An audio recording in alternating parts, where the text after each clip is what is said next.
ఢిల్లీలో చల్లని సాయంత్రం. గాలిలో ఓ సన్నని సంగీతం తేలుతున్నట్లుంది. రోడ్డుపై వెలిగే ఎల్లో లైట్స్ పొగలో మస్కబారుతూ జ్ఞాపకాల వలె మిలమిలలాడుతున్నాయి. ట్రాఫిక్ గందరగోళం, హారన్లు, లైట్లు, జనాల తొందర అన్నీ కలసి ఒక జీవితం నడుస్తున్న చిత్రంలాగా అనిపిస్తోంది.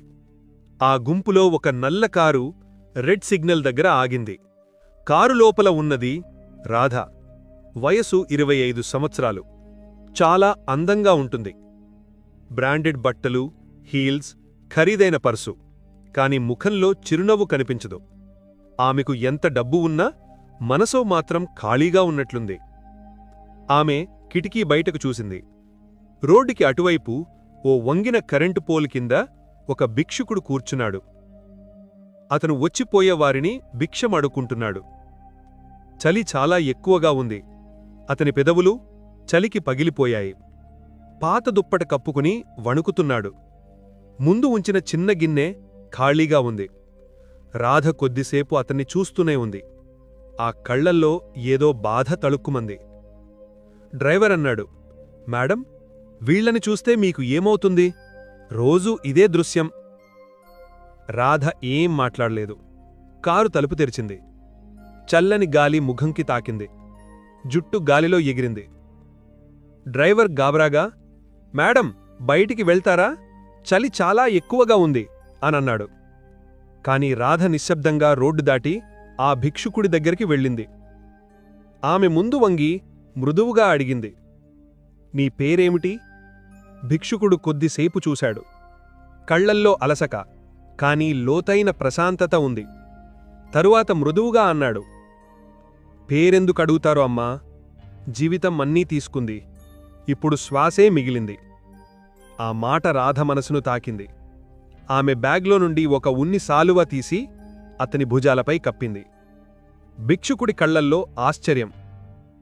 ఎందుకంటే ఎవరో తెలియని వ్యక్తి నాకు సాలువా ఇవ్వడమేమిటి, నా పేరడగడమేమిటి?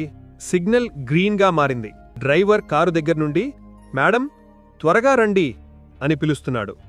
కాని రాధ ఒక్కసారి ఆ భిక్షుకుడి కళ్లల్లో చూసింది, చిరునవ్వు ఇచ్చింది, మళ్ళీ కలుస్తాను అని చెప్పి వెళ్ళిపోయింది.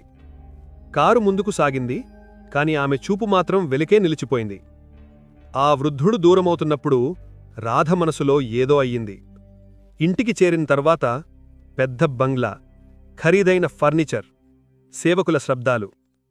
కాని అంతా మౌనంగా ఉంది. మెట్లు ఎక్కుతూ వెళ్లే క్రమంలో ఆమె చూపు తల్లి ఫోటోపై పడింది. పక్కనే ఎండిపోయిన పాత గులాబీ. తల్లి ముఖం చూసి కళ్లల్లో నీరు. తల్లి మరణించినప్పుడు ఆమె వయసు కేవలం 10. అప్పటినుండి ఈ ఇల్లు అంటే కేవలం తండ్రి కఠినమైన మాటలు, మీటింగ్లు, ఒంటరితనం మాత్రమే. తండ్రి విశాల్ మల్హోత్రా, పెద్ద వ్యాపారవేత్త. అతను ఎప్పుడూ చెప్తాడు, మనలాంటి వాళ్లు డబ్బు దానం చేస్తారు. వీధిలో ఉన్న వాళ్ల దగ్గర కూర్చోం, అది మన స్థాయి కాదు. కాని రాధకి అర్థం కాలేదు. ఎందుకు ఆ భిక్షుకుడి కళ్లల్లో తనకు ఓ శాంతి కనిపించింది? తర్వాతి రోజు ఉదయమే రాధ లేచి డ్రైవర్కి చెప్పింది, నిన్నటి సిగ్నల్ దగ్గరికి వెళదాం. అప్పటినుండి అదే ఆమె దినచర్య అయిపోయింది. రోజూ ఒకసారి ఆ సిగ్నల్ దగ్గరికి వెళ్లి అతనితో మాట్లాడటం, ఏదైనా ఇవ్వటం ఆమెకు ప్రశాంతత ఇచ్చింది. మొదటి శాలువ, తర్వాత ఆహారం, తర్వాత మందులు, అలా ఒక్కో రోజు ఒక్కొక్కటి. మోహన్తో చిన్న చిన్న మాటలు మొదలయ్యాయి. వాతావరణం గురించి, జీవితం గురించి, కలల గురించి. రాధ గమనించింది, అతను నిరక్షరాస్యుడు కాదు. అతని మాటల్లో బుద్ధి ఉంది, బాధ ఉంది, ఒక ఉపాధ్యాయుని గౌరవం ఉంది. ఒకరోజు రాధ అడిగింది, మోహన్, నీ కథ ఏమిటి? మోహన్ నిశ్శబ్దంగా కొద్దిసేపు కూర్చున్నాడు. తరువాత మృదువుగా అన్నాడు, ఒకప్పుడు నేనొక పాఠశాల టీచర్ని అమ్మా. పిల్లల నవ్వులు నా జీవిత సంగీతం. కాని ఒక వర్షపు రాత్రి భార్య, కుమార్తె మార్కెట్కి వెళ్లారు. ట్రక్కు ఢీకొట్టింది. ఇద్దరూ అక్కడిక్కరే చనిపోయారు. అప్పట్నుండి నేనే ఒక్కణ్ణి మిగిలిపోయాను. ఇంటిని అమ్మేశాను, ఉద్యోగం వదిలేశాను. జీవితం మీద నమ్మకం పోయింది. అప్పట్నుండి ఈ ఫుట్పాత్ నా ఇల్లు, ఈ గాలి నా తోడు. ఆ మాటలు విన్న రాధ కళ్లలో నీరు తేలింది. ఆమె చేతిని నెమ్మదిగా అతని చేతిపై ఉంచింది. ఏమి మాటలు లేకుండా ఇద్దరూ నిశ్శబ్దంగా కూర్చున్నారు. ఇప్పుడు రాధ ప్రతిరోజూ మోహన్ దగ్గరికి వెళ్తోంది. కాని ఇప్పుడు వార్తలు పుట్టాయి. బిజినెస్ మ్యాన్ కుమార్తె రోడ్డుపై భిక్షుకుడితో కూర్చుంది అని పేపర్లలో హెడ్లైన్. సోషల్ మీడియాలో కామెంట్లు గుసగుసలు. కాని రాధ పట్టించుకోలేదు. తండ్రి కోపంతో పేపర్ విసిరేస్తూ, రాధా, మా కుటుంబ గౌరవం నాశనం చేస్తున్నావు అన్నాడు. రాధ గట్టిగా సమాధానమిచ్చింది, నాన్నా, గౌరవం డబ్బుతో రాదు, మనసుతో వస్తుంది. ఆ మాటలతో రాధ నిర్ణయం తీసుకుంది. మోహన్ జీవితాన్ని మళ్లీ వెలిగించాలి. తరువాతి రోజు ఆమె ఒక ఎన్జీఓ దగ్గరకు వెళ్లి మోహన్ కోసం టీచర్గా పనిచూసింది. అతనికి వైద్యం చేయించింది, బట్టలిచ్చింది, జుట్టు కత్తిరించింది. మోహన్ అద్దంలో తనను చూసి కన్నీళ్లు పెట్టుకున్నాడు.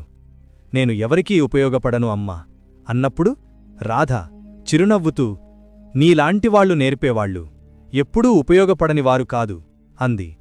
కొద్ది రోజుల్లో మోహన్ పిల్లలకు బోధించడం ప్రారంభించాడు. అతని మాటలు పిల్లల హృదయాల్లో వెలుగును నింపాయి. ఇప్పుడు పత్రికలలో కొత్త వార్త, ఒక భిక్షుకులు ఇప్పుడు ఉపాధ్యాయుడయ్యాడు. కొన్ని నెలల తర్వాత చిన్న హాల్లో వివాహం జరిగింది. రాధ తెల్లటి సారీలో, మోహన్ నీలం సూట్లో. సాదాసిద్ధా కాని పవిత్రమైన వేడుక. మంత్రాల మధ్య రాధ మోహన్ కళ్లల్లోకి చూసి చిరునవ్విచ్చింది. ఆ చూపులో బాధ, ప్రేమ, నమ్మకం అన్నీ ఉన్నాయి. రిపోర్టర్ అడిగాడు, రాధాజీ, మీరు ఒక భిక్షుకుణ్ణి ఎందుకు పెళ్లి చేసుకున్నారు? రాధ నవ్వుతూ సమాధానమిచ్చింది, ఎందుకంటే అతను నాకు నేర్పాడు, మనిషి విలువ బట్టల్లో కాదు, హృదయంలో ఉంటుంది అని. హాల్ మొత్తం చప్పట్లతో మార్మోగిపోయింది. పిల్లలు గురూజీకి జై అంటూ పువ్వులు విసిరారు. మనిషి విలువ అతని బట్టల్లో, డబ్బులో, స్థాయిలో కాదు, అతని హృదయంలో ఉంటుంది. రాధలాంటి ధనిక అమ్మాయి కూడా జీవితంలో శాంతి, ప్రేమ, మానవత్వం కోసం వెతికింది. కాని ఆ విలువలు ఆమెకు దొరికింది ఒక భిక్షుకుడి, మోహన్ దగ్గర. అతనికి ఏమీ లేకపోయినా అతని మనసు పవిత్రం. అది రాధకి నిజమైన ధనమైంది.